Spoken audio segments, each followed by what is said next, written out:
Tok kena besar. Memang.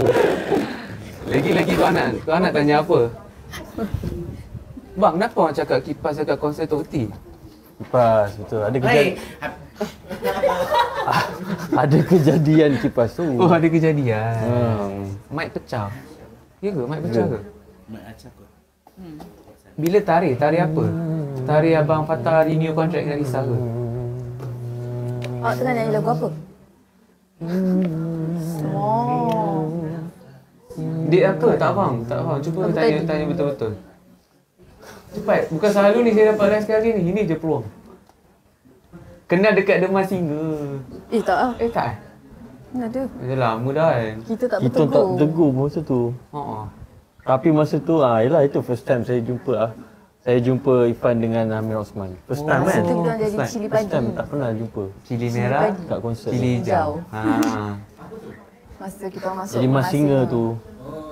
Comel dia.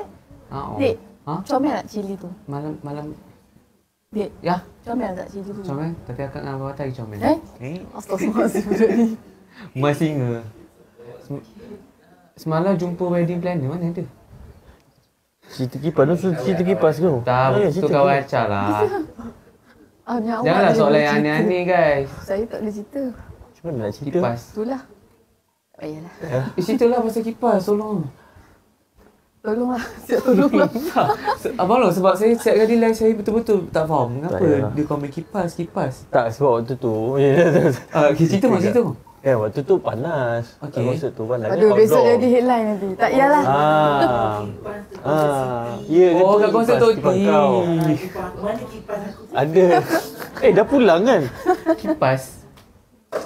Lepas tu bang, kipas dekat lah. konsert tu panas. Kipas. Panas. So, kipas. Abang ni lah, abang keluarkan kipas tu. Oh, okey. Dah sampai situ je cerita dia. Oh, sampai situ je. Okey. So, Okey, kita Oh, bulan ekstra semua headline nanti terkoma kat situ Agak kena marah nanti. Sudah. Dah. Tak ada cerita dah pasal kipas.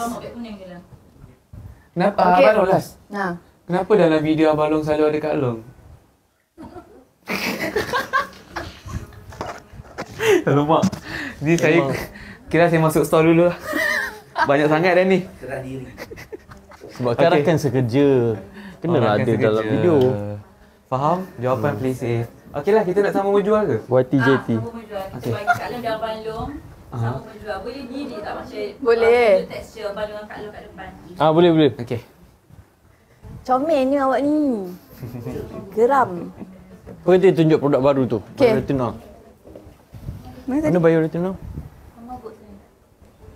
Kalau siapa yang nak tengok dia punya texture untuk bioretinol. Ini